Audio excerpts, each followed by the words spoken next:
ஆன்மீக அன்பர்கள் அனைவருக்கும் வணக்கம். உங்களையெல்லாம் அந்த ஆன்மீக சேனல் மூலியமாக சந்திக்கிறதுல நான் ரொம்பவும் சந்தோஷப்படுறேன். நாங்கள் போடுற வீடியோலாம் உங்களுக்கு பிடிச்சிருந்ததுன்னா நீங்கள் லைக் பண்ணுங்கள், ஷேர் பண்ணுங்கள், குளத்தூர் பாபா டெம்பிள் சேனல் கிட்டங்க சப்ஸ்கிரைப் பண்ணுங்கள். நீங்கள்லாம் என்னோட வரும்பொழுது இன்னும் நிறைய விஷயங்களை நான் சொல்ல கடமைப்பட்டிருக்கேன். இன்னைக்கு மார்கழி 12 திருப்பாவை பாடல் 12வது பாடலை பாடி அதற்கான விளக்கங்களை கொடுக்க வந்திருக்கேன். வாங்க இப்போ நம்ம வீடியோக்குள்ளே போகலாம். கணத்திலங் கற்றெருமை கண்டு கிறங்கி நினைத்து முளை வழியை நின்று பார் சோர நினைத்தில்லம் செயராக்கும் நற்செல்வன் தங்காய் பனைத்தலை வீணின் வாசற்கடை பற்றி சினத்தினால் தென்னிலங்கை கோமானை செட்ட மனத்துக்கு இனியானை பாடவும் நீ வாய்த்திரவாய். இனித்தான் எழுந்திராய் ஈதென்ன பேருறக்கம் அனைத்திலை தாரும் அறிந்தீடோர் எம்பாவாய். இது பாடல். இப்போ இந்த பாட்டிலையும் அழகாக அந்த ஆயர்பாடியினுடைய சிறப்பானது ஆண்டாளால் சொல்லப்பட்டிருக்கு. இளம் கண்டிடை உடைய எருமைகள் மடிகள் கனத்து இருக்கும். இப்ப பசுமாடே அவ்வளவு பால் கறக்குதுன்னா எரும மாடு எவ்வளவு பால் கறக்கும்? அது தோட்டத்துல போய் திரிஞ்சிட்டு வர்ற எரும மாடு அது. அப்போ அதனுடைய மடிகளானது ரொம்ப பெருசு பெருசா இருக்கும். அதனால் அந்த கன்றினை நினைத்த உடனேயே பாலை சொரிந்து விடுமா. இதெல்லாம் பால் சுரக்கிறதுக்கு கண்ணுக்குட்டியை விடணும். ஆனா அந்த எரும மாடானது பால் தன்னுடைய கன்றுக்குட்டியை நினைச்சாலே பாலை சுரந்துடுமா. அப்பேற்பட்ட மிக சிறந்த எருமைகள் அங்கே இருக்கின்றன. அவ்வாறு சொரிந்த பாலானது வீட்டையெல்லாம் சேராக்கி விடுகின்றன. அது நிக்கிற இடம்லாம் உட்கார இடம்லாம் பால் அப்படியே மாடு வந்து இப்படி வருதுன்னா கண்ணுக்குட்டி நினைச்ச உடனே பால் சொருகுது. அப்ப அந்த பால் தரன்னு எல்லா இடத்துலையும் போயிடுது. அந்த பால் அப்படியே வழிஞ்சு போகும்போது அங்கெல்லாம் என்ன பண்ணுது, அப்படியே அந்த பாலால சேராயிடுச்சோம். அந்த காலத்துல பாத்தீங்கன்னா என்ன பண்ணுவாங்கன்னா ஆயர்பாடியில எல்லாம் திரை போட்டு தான் பால் கறப்பாங்க. ஏன்னா அந்த பாலினுடைய மடிகள் ஒவ்வொன்றும் பெருசு பெருசா இருக்கும். அதனால திருஷ்டி பற்ற போதுன்னு என்ன பண்ணுவாங்க, பால் திற வச்சுதான் அந்த பாலை கறப்பாங்களாம். அது என்ன பண்ணும், அண்டா அண்டாவா குண்டா குண்டாவா பெரிய பெரிய இதில் நிறைய ஃபுல்லா பாலை கறக்குமா. அவ்வளோ பால் இருக்குமா ஒவ்வொரு எரும மாட்டுலையும். அதனால அந்த பாலை என்ன பண்ணுவாங்கன்னா ஒரு திரையிட்டு அந்த பாலை வந்து அவங்க கறப்பாங்க. அத்தகைய வளமுடைய நாடு ஆயர்பாடி. ஒவ்வொரு இடத்துலையும் தன்னுடைய கணவனுடைய நாட்டை அந்த அம்மா விட்டு கொடுத்ததா சரித்திரமே இல்லை. எல்லாத்துலையும் அந்த அம்மா சொல்லிட்டே தான் வருது.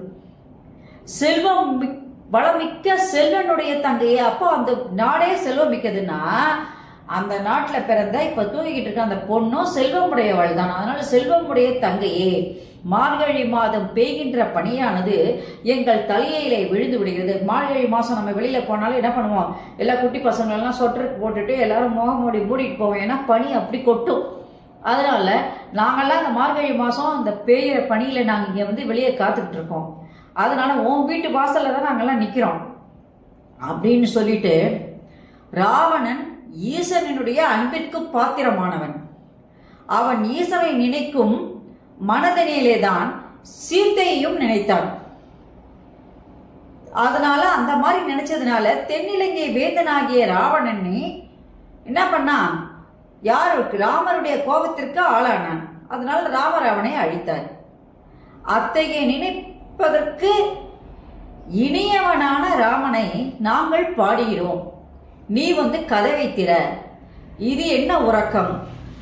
நாங்கள் உன் முன் வந்து உன்னை அழைப்பது எல்லா வீட்டு ஆளுங்களுக்கும் தெரிஞ்சிருச்சு. அதனால நீ எழுந்து வா என்று தன் தோழியை அழைப்பதாக இப்பாடல் அமைந்துள்ளது. இதுல கூட பாருங்க, ராவணனை பத்தி சொல்லும் போது ராவணன் நல்லவன் தான் சொல்லியிருக்காங்க. ராவணன் ஈசனுடைய பக்திக்கு ஆட்பட்டவன். அவனுடைய மனசு எல்லாம் ஈசனிடம் தான். அவனுடைய உள்ளமெல்லாம் ஈசனிடத்துல அவன் அர்ப்பணிச்சிருக்கான். ஆனாலும் அதே உள்ளத்துலதான் யாரை நினைச்சானா, அந்த சீதையை நினைத்தான். சீதையை நினைச்சதுனாலதான் ராமர் என்ன பண்றாரு, நீ உன்னுடைய மனசுல வந்து கெட்ட எண்ணங்கள் வந்துச்சு, உன்னை அழிச்சே ஆகணும்னு அழிச்சிட்டாரு. ஆனாலும் அழிச்சாலும் அவனும் சொர்க்கத்துக்கு தான் போயிட்டான். அப்பேற்பட்ட சிறப்பு மிக்கவன் என்னுடைய கணவனாகிய கண்ணன் அப்படின்னு சொல்லி அந்த ராமருடைய இதை அங்க எடுத்துட்டு வந்தார். ராவணனையே அழிச்சவர் ராமர் அப்படின்னு சொல்லிட்டாரு. நீ வந்து கதவை திற. நாங்கள் எல்லாம் அந்த கொட்டும் பணியில எங்க இருக்கோம், உன் வீட்டு வாசல்ல தான் காத்துக்கிட்டு இருக்கோம். அதனால நாங்க வந்து உன்னை வாவான்னு கூப்பிடுறது இங்க இருக்கிற எல்லா ஜனங்களுக்கும், பக்கத்து வீட்டுல அக்கத்து வீட்டுல எல்லாருக்கும் தெரிஞ்சு போச்சு. அதனால நீ உடனே எழுந்து வா என்று இந்த பாடல் அமைந்துள்ளது. இது இந்த பாடலுடைய விளக்கம். இப்ப இந்த பாடலுடைய சிறப்பு என்று சொல்லும் பொழுது உறங்குகின்ற தோழியை எழுப்புகின்றனர். அவ்வாறு அவள் எழுப்பும் போது அவள் எழுந்து வரல. அவளுக்கு ஒரு சில விஷயங்களை சொல்றாங்க. அவளுடைய நாடு எப்படிப்பட்டது, அந்த ஆயர்பாடி நாடு எப்படிப்பட்டதுன்னு ஆண்டாள் வந்து கொண்டு வந்துட்டாங்க. ஆயர்பாடி நாட்டுல சின்ன சின்ன கண்ணு குட்டிகளை நினைச்ச உடனேயே அந்த எரும மாடு என்ன பண்ண மடியில் இருந்த பாலை தானா சொரிந்து விடுமா. அந்த பாலை எடுத்து அது நடக்கும் போதெல்லாம் என்ன பண்ண அந்த பால் அப்படியே ஊத்திக்கிட்டே போகும். போக போக போக அங்க இருக்கிற இடம்லாம் அப்படியே சேரும் சகதியமாயிடுச்சோம். பால் தண்ணியால சேராகல, பாலினால் சேராகிவிட்டது. அத்தகைய வளமிக்க நாடு ஆயர்பாடி அப்படின்னு சொல்றாங்க. அப்ப அவங்க ஒரு தர்மத்தையும் சொன்னாங்க. அந்த காலத்துல திரை போட்டு பால் கறக்குறாங்கன்னா அந்த வளம் எப்படிப்பட்டது அப்படின்றத நம்ம தெரிஞ்சுக்கணும். அது மட்டும் இல்லாம செல்வ வளமிக்க அந்த பெண்ணை சொல்லும் போது நீ அவருக்கு தங்கச்சியே நீ எழுந்துவான்னு சொன்னாங்க. மார்கழி மாசம்னால பனி பெய்யற நாள். அந்த பனி பெய்யற குளிர் நாள்ல நாங்க உன் வீட்டு வாசல்ல தான் இருந்து உன்னை கூப்பிட்டு இருக்கோம். நீ இன்னும் நாங்க சொல்றது கேட்கலையா உனக்கு, நீ எழுந்து வா அப்படின்னு சொல்றாங்க. அப்போ அந்த ராவணனை பத்தி ஏன்னா தன்னுடைய கணவனுடைய பராக்கிரமங்கள் வீர பராக்கிரமங்களை சொல்லும் போது அந்த அம்மா ஒரே திருப்பி சொல்லுது. இப்ப ராவணன்கிட்டே ராவணனை அழிச்சவனே ராமர் தான், என்னுடைய கணவராகிய ராமர் தான். காரணம் என்னன்னு கேட்டா அவன் அதர்மத்தை அவன் வந்து சிவபக்தன் தான். தன்னுடைய உள்ளம் பூராவும் சிவனிடத்தில் தான் அவன் கொடுத்துருக்கான். சிவனுக்கு அடிமைப்பட்டவன் தான். இருந்தாலும் அந்த மனசுல அவன் எப்பொழுது சீதையை நினைத்து அது உள்வாங்கினானோ, அந்த மனத்துக்குள் உள்வாங்கினானோ, அவளை அடையணும்னு நினைச்சானோ, அதனால ராமர் என்ன பண்றாரு, அவனை அழித்து விட்டார். அத்தகைய வீரமிக்கவன் அந்த ராவணனையே அழிச்சவன் இங்க ராமர் தான். அவருடைய பராக்கிரமம் தான் நாங்க பாடிக்கிட்டு இருக்கோம். அதனால அந்த ராவணன் இறந்தாலும் அவனுக்கு சொர்க்கம் தான். இப்பொழுது நாம என்ன பண்றோம், அந்த அத்தகைய இறைவனாகிய அந்த கண்ணனை நினைச்சு நம்ம பாடணும்.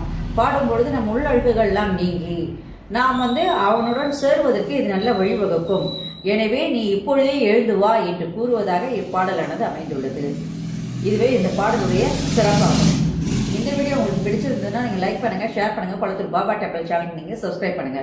நீங்கள்லாம் என்னோட வரும்பொழுது இன்னும் நிறைய விஷயங்கள் நான் சொல்ல கடமைப்பட்டிருக்கேன். நன்றி, வணக்கம். Subscribe to my channel and please press the bell icon for more videos.